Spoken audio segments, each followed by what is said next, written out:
नमस्कार, मैं हूं श्रद्धा। आप देख रहे न्यूज 18 मध्य प्रदेश छत्तीसगढ़। सीएम शिवराज सिंह चौहान से पूर्व सीएम कमलनाथ ने मुलाकात की। दोनों के बीच विधानसभा सत्र को लेकर चर्चा हुई। सदन के लिए उठाए जाने वाले विषयों और विधेयकों को लेकर बात हुई।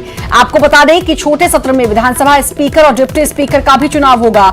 21 सितंबर से 23 सितंबर तक विधानसभा का सत्र होगा। वहीं मुलाकात के बाद कमलनाथ ने मीडिया से बात करते हुए कहा कि ये उपचुनाव मध्य प्रदेश के भविष्य का चुनाव है। हम जानते हैं कि हमारा मुकाबला भारतीय जनता पार्टी के संगठन से है।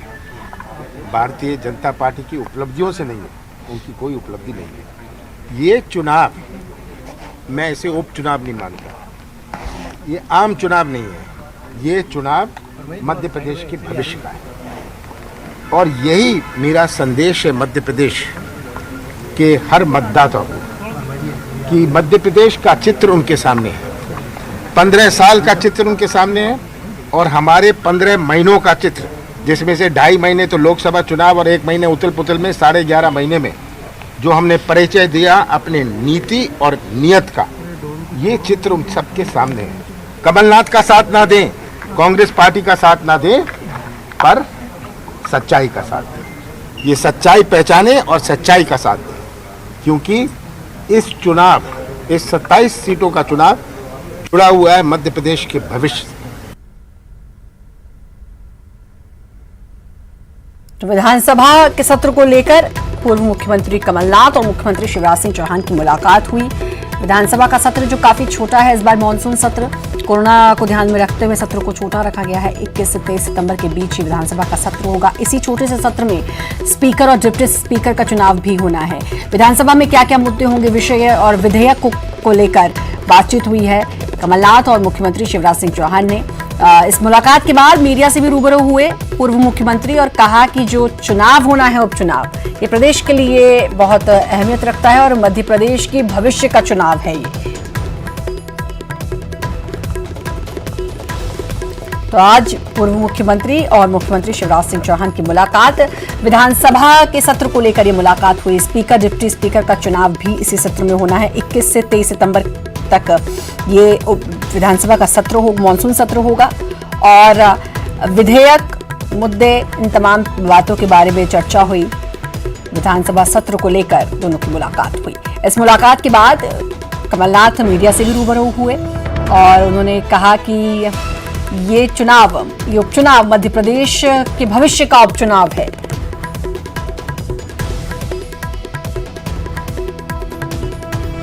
तो कांग्रेस लगातार तैयारी कर रही है उपचुनाव को लेकर भी और आज शिवराज सिंह चौहान से मुलाकात की है, मुख्यमंत्री से मुलाकात हुई। सदन में क्या क्या विषय होंगे, तो विधेयक, इनको लेकर दोनों की चर्चा हुई है।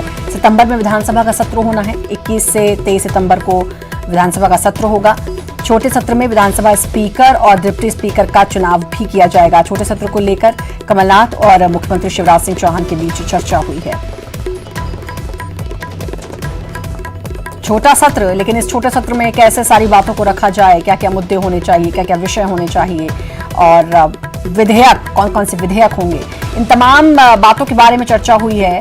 और विधानसभा सत्र जो कि सितंबर में होगा, 21 से 23 सितंबर के बीच विधानसभा का सत्र होगा और इसी की तैयारी को लेकर आज पूर्व मुख्यमंत्री कमलनाथ और मुख्यमंत्री शिवराज सिंह चौहान ने मुलाकात की।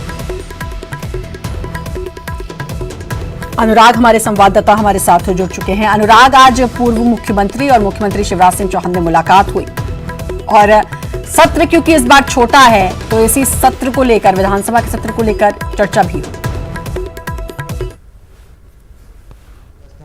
दो भागों में विभाजित है। सबसे ऊपर केंद्र सरकार और उसके अधीनस्थ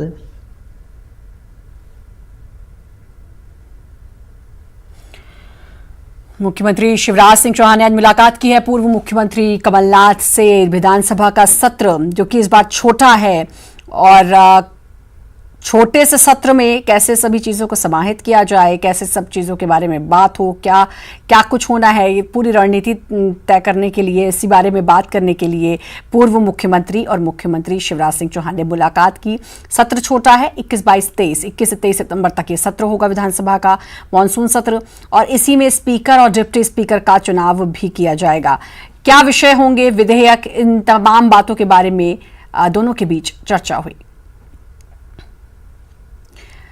इस मुलाकात के बाद पूर्व मुख्यमंत्री ने मीडिया से भी बातचीत की और मीडिया से बातचीत को लेकर करने पर उन्होंने मीडिया से बातचीत करते हुए उन्होंने कहा उपचुनाव के बारे में और कहा कि उपचुनाव मध्य प्रदेश के भविष्य का चुनाव होगा। अनुराग जुड़ चुके हैं हमारे साथ, हमारे संवाददाता। अनुराग, आज दोनों की मुलाकात हुई है, पूर्व मुख्यमंत्री और मुख्यमंत्री की। अहम मुलाकात इसलिए क्योंकि विधानसभा के सत्र के बारे में इसमें चर्चा हुई। बिल्कुल, देखिए विधानसभा का सत्र शुरू होने वाला 21 तारीख से 21 सितंबर से विधानसभा का सत्र होगा। लेकिन सबसे महत्वपूर्ण यह है कि बीते सत्र में किसी तरह की कार्रवाई नहीं हो पाने के कारण कई विधेयक जो हैं वो लंबित हैं और राज्य सरकार चाहती है कि उन विधेयकों को मंजूरी दी जाए और इसी को लेकर विधानसभा सत्र में विधेयकों को पेश किया जाएगा और इसी को लेकर एक राय बनाने की कोशिश जो है बीजेपी सरकार करती हुई नजर आ रही है। इस मामले को लेकर मुख्यमंत्री शिवराज सिंह चौहान की पहले कमलनाथ के साथ फोन पर चर्चा हुई थी और उसके बाद दोनों नेताओं की मुलाकात हुई और उसमें इस बात को लेकर मंथन किया गया है कि किस तरीके से विधानसभा में विधेयकों को मंजूरी दिया जाना है और इसके अलावा सरकार ने जो बजट पेश किया था वो अध्यादेश के जरिए उसको लागू करने का काम किया था, उसको भी मंजूरी देना है। सप्लीमेंट्री बजट भी विधानसभा के सत्र में लाया जाएगा। तो किस तरीके से विधानसभा की कार्रवाई को संचालित किया जाएगा उससे पहले एक राय बनाने की कोशिश की जा रही है, क्योंकि कहा यह भी जा रहा है कि सितंबर में चुनाव आचार संहिता लग सकती है और ऐसे में यदि विपक्ष और सत्ता पक्ष के बीच में एक राय नहीं बनती है तो विधानसभा में कई विधेयक अटक सकते हैं जिन पर राज्य सरकार अमल करने का काम कर रही है। तो निश्चित तौर पर कई तरह की मुश्किलें जरूर हैं और उनको हल करने की कोशिश की जा रही है और इसी को लेकर आज दोनों नेताओं के बीच में बैठक हुई है, चर्चा हुई है कि किस तरीके से विधानसभा में कौन कौन से विषयों को लिया जा सकता है और कौन से ऐसे जरूरी विधेयक हैं जिनको सत्र छोटा है। अनुराग, सत्र छोटा है, 21 से 23 सितंबर तक का सत्र है और स्पीकर और डिप्टी स्पीकर का भी इसमें चुनाव होना है। बिल्कुल, देखिए 21 सितंबर से लेकर 21 अक्टूबर से लेकर जो है 23 तारीख तक का ये सत्र चलेगा। 3 दिन के इस सत्र में पहले दिन जो शोक संवेदना प्रकट कर सत्र को खत्म कर दिया जाता है, जो परंपरा रही है, और उसके बाद विधानसभा स्पीकर और डिप्टी स्पीकर का चुनाव है। तो ऐसे में बाकी के दिनों में किस तरीके से कार्रवाई संचालित होती है इसको लेकर अभी से अंदेशा जताया जा रहा है, क्योंकि विपक्ष इस बात की मांग भी कर रहा है कि जो विधानसभा का सत्र है वो बेहद छोटा है, सत्र की अवधि को बढ़ाया जाना चाहिए। लेकिन सरकार के लिए मुश्किल उस बात को लेकर है कि यदि सत्र संचालित नहीं होता है तो विधेयकों को कैसे पारित किया जाएगा, बजट को जो अध्यादेश के जरिए लागू किया गया उसको किस तरीके से मंजूरी मिलेगी और सप्लीमेंट्री बजट भी जरूरी है, क्योंकि आने वाले दिनों में जो विकास कार्य, निर्माण कार्य, उनके लिए सरकार को जो जरूरी राशि लेनी है उसको लेकर किस तरीके से प्रावधान होगा। तमाम तरह की दिक्कतें जरूर हैं और इन्हीं समस्याओं का समाधान निकालने की कोशिश चर्चा के जरिए की जा रही है। जी अनुराग, आप लगातार बने रहे हमारे साथ। और एक और बड़ी खबर भोपाल से आ रही है, किसान कर्ज माफी पर अब सियासत तेज हो गई है। कमलनाथ ने मीडिया को सौंपी है एक पेन ड्राइव, किसान कर्ज माफी के लोगों के नंबर सार्वजनिक किए हैं, मीडिया को सौंपी है पेन ड्राइव। तो बड़ी खबर भोपाल से आपको बता दें कि मीडिया को एक पेन ड्राइव दी है पूर्व मुख्यमंत्री कमलनाथ ने और जिन लोगों के कर्ज माफ हुए उनके नंबर्स हैं इस पेन ड्राइव में। तो सार्वजनिक की है, कर्ज माफी के लोगों के नंबर अब सार्वजनिक किए हैं। ये है पेन ड्राइव जिसमें हर किसान का नाम है, उसका गांव है, बैंक का है, कितना कर्जा माफ हुआ। और लोग आरोप लगाएंगे, अभी ग्वालियर में बड़े बड़े भाषण हुए, जिन्होंने खुद कर्जा माफ के कार्यक्रम किए वो कहते हैं कर्जा माफ नहीं हुआ इसलिए हमने कांग्रेस छोड़ दी। ये झूठ की राजनीति, मीडिया की राजनीति, ये अब अपने प्रदेश में चलने वाली नहीं है। और अनुराग लगातार हमारे साथ जुड़े हुए हैं। अनुराग, अब पेन ड्राइव सौंप दी है मीडिया को पूर्व मुख्यमंत्री कमलनाथ ने कि किन किन का कर्जा माफ हुआ है और साथ ही सिंधिया पर भी निशाना साधा है। बिल्कुल श्रद्धा, देखिए जब कांग्रेस सत्ता में थी तब भी विपक्ष इस बात को लेकर जोर शोर के साथ उठा रहा था कि किसानों की कर्ज माफी नहीं हुई है और इसी को लेकर कांग्रेस पार्टी के तमाम पदाधिकारी और नेता उस समय विपक्ष के नेता शिवराज सिंह चौहान के घर पहुंचे थे और एक बंडल उन्होंने किसानों के कर्ज माफी की सूची का देने का काम किया था। लेकिन अब सत्ता में बीजेपी है और विपक्ष में कांग्रेस आ गई और अभी भी प्रदेश सरकार इस बात को लेकर कांग्रेस सरकार पर आरोप लगाने का काम कर रही है कि सत्ता में रहते हुए कांग्रेस ने किसान कर्ज माफी की नहीं। लगातार बीजेपी के नेता इस बात का आरोप लगा रहे हैं कि प्रदेश में एक भी किसान का कर्जा माफ नहीं हुआ। इन आरोपों का जवाब देने के लिए अब कांग्रेस ने पेन ड्राइव के जरिए उन नाम और पता और सूची देने की का प्लान बनाया है जिसमें कर्ज माफी वाले किसानों के नाम और पता शामिल है। कमलनाथ का कहना है कि जो आरोप जो लगा रही है चुनाव नजदीक है और चुनाव से पहले किसानों को गुमराह करने की चुनाव है कोशिश की जा रही 27 सीटों पर और उपचुनाव से पहले बीजेपी और कांग्रेस दोनों ही चाहते हैं, पूरा दम अपना लगा रहे हैं, खासतौर पर अगर मैं कांग्रेस की बात करूं। इसीलिए शायद ये पेन ड्राइव सौंपी जा रही है मीडिया को ताकि इसका असर अब उपचुनाव में भी देखने को मिले। बिल्कुल श्रद्धा, देखिए 27 विधानसभा सीटों पर होने वाले उपचुनाव में किसान कर्ज माफी एक बड़ा मुद्दा रहने वाला है क्योंकि किसान निर्णायक वोटर की भूमिका में रहने वाले हैं। किसान तय करेंगे कि प्रदेश में बीजेपी सत्ता में रहेगी या फिर कांग्रेस सत्ता में वापसी करेगी और यही कारण है कि किसान के मुद्दे को लेकर बीजेपी और कांग्रेस एक दूसरे पर आरोप प्रत्यारोप लगा रहे हैं। किसान कर्ज माफी शुरू से ही एक बड़ा मुद्दा बना हुआ है जिसको बीजेपी कांग्रेस के खिलाफ छोड़ना नहीं चाहती है। बीजेपी नेता हितेश वाजपेयी हमारे साथ जुड़ चुके हैं। हितेश जी, अब एक पेन ड्राइव सौंपी है क्योंकि बीजेपी बार बार आरोप लगाती आई है कि किसान कर्ज माफी नहीं हुई। अब आज पूर्व मुख्यमंत्री ने मीडिया को एक पेन ड्राइव सौंपी और बड़े कॉन्फिडेंस से कहा है इसमें उन सभी के नंबर है, सब कुछ जानकारी है जिन जिनका कर्जा माफ हुआ है। डिजिटल युग है और ये पेन ड्राइव जो है फर्जी पेन ड्राइव है। जैसे हमेशा लेके जाते ना, सुप्रीम कोर्ट ले जाते, कहीं भी ले जाते थे, हिलाने से क्या होता है। हम लोग पहले दिन से एक बात एक लाइन की पूछ रहे हैं। जैसे श्रद्धा जी, आपने किसी से पैसे लिए, उसने आपको वापस किए, तो आप केवल एक चीज पूछती है, भैया यूटीआर नंबर दे दो कि भाई उन बैंकों को उन किसानों की जो भी राशि आप कह रहे हो उसके विरुद्ध जो भी राशि आपने दी है उसके यूटीआर नंबर दे दो, बात खत्म हो गई। किसानों की भी जानकारी क्यों दे रहे हो? ये जैसे प्रमाण पत्र में सबसे बड़ा घोटाला है, तो मेरी तो मांग है इनके इस घोटाले की सीबीआई जांच होना चाहिए। ये आज तक यूटीआर नंबर नहीं दे पाए हैं कि बैंकों का यदि एक्स अमाउंट था किसानों का तो वो एक्स अमाउंट, तो यानी कि आपका कहना है कि जो नंबर्स हैं वो भी फर्जी हैं या उन नंबर्स पे अगर कांटेक्ट किया जाए तो वो भी फर्जी होंगे? सर सब ये आदमी पार्टी फर्जी है।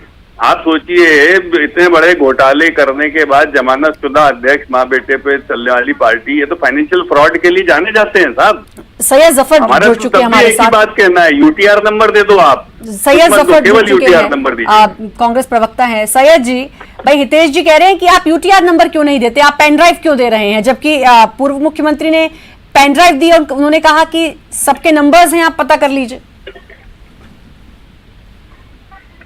सैयद जी, आज हेलो जी जी श्रद्धा जी, मुझे लगता है कि बहुत अच्छी बात हितेश जी ने कही है कि इसके नंबर फर्जी हो सकते हैं। ये एक ऐसे प्रवक्ता हैं जो कि रूलिंग पार्टी के प्रवक्ता हैं, कि बात को रिकॉर्ड किया जाए और इनकी सरकार है। मैं आज मांग करता हूं हितेश वाजपेयी जी से कि जो कांग्रेस पार्टी ने आपको पेन ड्राइव दिया है, सबसे पहले तो उस पेन ड्राइव का मिलान आप जो मध्य प्रदेश की सरकार का कृषि विभाग है उससे मेल कर लीजिए कि वो उससे मिलती है कि नहीं मिलती है, और अगर वो मेल खाती है इसका मतलब वो सत्य है, और मेल नहीं खाती है तो फर्जी है। तो क्या मध्य प्रदेश की शिवराज सरकार पिछले 6 महीने से कृषि विभाग के अंदर फर्जी सूची लगा के बैठी है? खुद शिवराज सिंह चौहान ने बात स्वीकार की कि पहले फेज में 20,52,000 लोगों का 7,000 करोड़ का कर्जा माफ हुआ है। तो क्या शिवराज देखिए फालतू बात हितेश जी आप कर रहे हैं, मैं आपसे कह रहा हूँ आप फालतू बात कर रहे हो, फाइनेंशियल बात कर रहा हूँ, यूटीआर नंबर दे दो, क्यों बेवकूफ बना रहे हो? क्या होता? अरे आप लेकिन सैयद जी, सांच को आज क्या, सांच को आज क्या? अरे तो इनकी सरकार 2 मिनट में बीजेपी की बोलती बंद हो जाएगी अगर यूटीआर नंबर दिया जाएगा तो। मैं राजनीति छोड़ दूंगा, मैं श्रद्धा जी के सामने शपथ ले रहा हूँ। श्रद्धा जी, मैं भी शपथ ले रहा हूँ कि मैं देश की कमलनाथ सरकार ने नंबर दे दो, महाराज झूठ मत बोलो, यूटीआर नंबर दो। अच्छा सैयद जी, यूटीआर नंबर देने में क्या दिक्कत है? जब कर्जा माफ हुआ है, जब पूर्व मुख्यमंत्री पेन ड्राइव मीडिया को दे रहे हैं, यानी कि उनके पास इस बात का साक्ष्य है। सरदार जी आप एक मिनट, 8 बैंकों के यूटीआर नंबर दे दो, इधर उधर की बात मत करो। सरदार जी एक बड़ी महत्वपूर्ण बात मैं फिर आपसे अरे छोड़ो ना, यूटीआर नंबर दो 8 बैंकों के, बात खत्म। अभी इसी समय ईटीवी पे बात खत्म, न्यूज 18 पे। अरे दे रहे हैं, आपको दे रहे हैं श्रद्धा जी जज है। अगर हम जी जी जी जी सैयद मत घुमाओ। सरदार जी इनको या बोलने पहले मुझे हितेश जी एक बात रखने दे सैयद जी। सरदार जी ये बड़ा महत्वपूर्ण सवाल है, ये महत्वपूर्ण सवाल है कि एक हम बड़े चैनल पे इस बात को साबित करना चाहते हैं क्या माफ हुआ है नहीं हुआ। मैं आपसे ये कह रहा हूँ आपको यूटीआर नंबर भी दे दिया जाएगा। सवाल ये होता है कि फीस बेवकूफ जैसे बात कर रहा हूँ सितेश जी, मुझे बोलने दीजिए। अरे बेवकूफ मत बनाओ था, आज ही तो ना खत्म करो। श्रद्धा जी बैठी सामने, यूटीआर नंबर में छुट्टी करो, आज यूटीआर नंबर देने जाता हूं। हितेश जी एक बात ये तो होगा, अब इस पर काफी बहस होगी, लेकिन एक बात ये अंतिम बात ये है कि हमने क्या बहस करना है? यूटीआर नंबर भी देंगे आप बेवकूफ इंसान। अरे कब दोगे आप? ये पेंडल खोल के घुमा रहे हो, गंदी बात करते हो आप, आपको समझ नहीं आ रहा है। और 8 बैंकों के 8 यूटीआर नंबर। देखिए आपकी सरकार में श्रद्धा जी को तो श्रद्धा जी फैसला कर देंगी, मेरे को भी नहीं करना। मैं कह रहा हूँ ना, अच्छा एक मिनट श्रद्धा जी, क्या सरकार में 22 लाख श्रद्धा जी आपका संरक्षण किसानों को, लोगों के नाम है? हितेश जी खैर अब तो सैयद जी ये तो खैर अब राजनीति का मुद्दा बनेगा, इस पर अभी बहुत सियासत होनी है क्योंकि आज पेन ड्राइव आ गई है। मेरा ये कहना है कि जैसा उन्होंने कहा कि भाई फोन नंबर्स आपके पास दर्ज होंगे, तो क्या उससे आप लोग पता नहीं लगा सकते कि ये सच्ची है या झूठी है? अरे सरदार जी आप 30 सेकंड मेरी बात सुन लेंगी तो आपको दूध का दूध नहीं दिया तो क्या लगा? मुझे बोलने दीजिए। रखने हितेश जी उनकी बात रखने दीजिए ना। मेरा निवेदन ये है, ये जो सरकार है, सरकार तो बीजेपी कांग्रेस की होती है अलग बात है। सरकार जो वेबसाइट होता है, सरकार का जो कृषि विभाग है वो तो ऑथेंटिक है ना। तो अगर आज की डेट में आप न्यूज चैनल वाले खोल के देख लें कि उसमें 20 लाख से 22 लाख लोग का किसानों का कर्जा माफ की सूची है कि नहीं, और अगर सूची है ठीक वो तो जरूर देखा जाएगा सैयद जी। सरकार प्रमाणित, अरे मैडम सरकार प्रमाणित कर रही है कि कमलनाथ सरकार ने कर्जा माफ कर रही है। ये हो नहीं सकता कि अब बीजेपी ना खंगाले उन सारी चीजों को, ये मुमकिन नहीं है। तो मैं आपसे वही तो कह रहा हूँ कि प्रमाणित लेकिन सैयद जी लेकिन एक छोटी सी बात, अगर बीजेपी साक्ष्य मांग रही है, यूटीआर नंबर मांग रही है, तो उसको देने में क्या दिक्कत? साच को आंच ही नहीं, जब कर्जा माफ किया है तो भाई यूटीआर नंबर भी दे दिया जाए। ये तो आप ही लोगों के हित में होगा उपचुनाव में। श्रद्धा जी आप कैसी बात कर रहे हैं? होगा तो देंगे ना। श्रद्धा जी करने से क्या होता है? तो जज है, उनका नाम मत लो। बेवकूफ इंसान, सीरियस भाई बेवकूफ इंसान। अरे भाई आपकी सरकार आप गद्दार हो, बदतमीजी मत करो। भाषा की मर्यादा, भाषा की मर्यादा प्लीज। अरे सैयद तमीज में रहो। नहीं भाषा की मर्यादा प्लीज, भाषा की मर्यादा जरूर रखें, तमीज से बात करो, अपनी बात रखें, दोनों अपनी बात रखें, लेकिन भाषा की मर्यादा रखें। तमीज से बात करो, कपड़े मत फाड़ो, लेकिन कपड़े मत फाड़ो, तमीज से बात करना सीखो पहले। सरकार प्रमाणित कर रही है, किसानों का पैसा खा गए, गोल गोल हवा में घुमा रहे हो, तुम खा रहे हो पैसा, तुमने सैयद जी तुम्हारा फर्जी इंसान हो तुम, अभी पेड़ से उगे नहीं हो, ये हालत है तो आगे जाके पता नहीं क्या होगा तुमको। थोड़ा सा शांत होकर, थोड़ा सा शांत होकर कह रहा हूँ, जब तथ्य नहीं होते ना, जब एक्सपोज होता है तो फिर बदतमीजी करने लगते हैं, गाली देने लगते हैं। श्रद्धा जी आप सोचिए क्या ऐसी डिबेट करें इनसे हम अब? नहीं भाषा की मर्यादा का जरूर आप ख्याल रखें। आप एक चैनल पर बातचीत कर रहे हैं, दोनों की बात कर बोल रहा हूँ, किसी को कुछ नहीं बोल रहा हूँ, और ये लगे हैं अपने बदतमीजी करने। जब ये नाम है हमें ज्ञान दे रहे हो आप, किससे सर्टिफाई करोगे? यूटीआर नंबर दे दो, बदतमीजी बंद करो। सरकार की यूटीआर नंबर नहीं है अच्छा एक चीज, वेबसाइट अगर छूटी ठीक है हितेश जी, अब बीजेपी अब इसका पता तो जरूर लगाएगी जो ये पेन ड्राइव अब मीडिया के हाथ में आई है। फर्जी है। अरे देखिए आप पहले पता तो लग जाए कि क्या है। डिबेट के मुद्दे खोलिए ना, चलाइए ना, हम तो बोल स्वागत अब करेंगे। कुछ देर में उसकी डिटेल्स भी मिलेंगी, अभी कुछ देर पहले ही सौंपी है तो उसकी डिटेल्स भी सामने आएंगी, तो उससे पता तो चलेगा। बुलाइएगा मुझे। वेबसाइट फर्जी है क्या? श्रद्धा जी पुनः बुलाइएगा। ये यूटीआर नंबर, ये क्या इनकी 3 पुश्तें नहीं दे पाएंगी क्योंकि इन्होंने फर्जी काम किया है, गद्दारी करी किसानों के साथ। सैयद जी बार बार सरकार की वेबसाइट पर अड़े हुए हैं। उनका कहना है कि उसमें जितनी लिस्ट है तो वो सरकार तो अथेंटिक आंकड़ा है ना, वो हितेश वाजपेयी यूटीआर नंबर दे दो। अरे छोड़ो ना, यूटीआर नंबर दो भाई, श्रद्धा जी को दे दो, हमें भी नहीं चाहिए ना आपकी सरकार। छोड़ो ना यार, सैयद जी मैं फिर कह रही हूँ कि अब जो भी पेन ड्राइव आई है, जाहिर है उसके बारे में तो पता बीजेपी जरूर लगाएगी, क्योंकि अब ये किसानों से ज्यादा तो चुनाव से जुड़ा हुआ मुद्दा है, ये सभी जानते हैं बहुत बेहतर तरीके से, और किसान अभी उपचुनाव नजदीक है, तो अब उसका पता तो जरूर लगाएगी बीजेपी। लेकिन यूटीआर नंबर देने में दिक्कत क्या है? एक मिनट, अब श्रद्धा जी थोड़ी ठंडे दिमाग से आप एक बात सुनिए। यूटीआर नंबर भी आपको उपलब्ध करा दी जाएंगे, ये मांग पहली बार आई। मेरा आपसे निवेदन है, पहली बार नहीं आई है साहब, पहले दिन से मांग रहे हैं श्रद्धा जी, आप पुराने रिकॉर्ड निकाल के रखिए। नितेश जी उनको बात रखने दीजिए, उनको बात रखने दीजिए। मैं आपसे जब सैयद जी आराम से अपनी बात रखिए। मेरा ये कहना है, सरकार की वेबसाइट अथेंटिक मानती नहीं मानती। आप जाफर की बात झूठी मान सकती हैं, आप हितेश वाजपेयी की बात को मान सकती हैं, लेकिन देखिए सरकार की वेबसाइट ये साबित कर रही है कि कर्जा माफ हुआ है। और अगर हितेश वाजपेयी जी को लगता है कि ये फर्जी है तो आज एफआईआर कराएं, तब मैं तो ताकत है तो एफआईआर कराएं, मुंह मत चलाएं, मुंह चलाने से काम नहीं चलेगा। चाहे थाने में और नहीं कमलनाथ जी ने हमारा रिश्ता खत्म सैयद भाई, आपने आज मर्यादा तोड़ दी है। आज एक अच्छा मुद्दा मिल गया है मध्य प्रदेश की राजनीति को, वो है पेन ड्राइव, जिसमें पूर्व मुख्यमंत्री कह रहे हैं कि डिटेल्स है उन सभी किसानों के जिनके कर्जे माफ हुए। अब देखना है इस पर और कितनी कुछ सियासत होती है। बहुत बहुत शुक्रिया आप दोनों का न्यूज़ 18 से जुड़ने।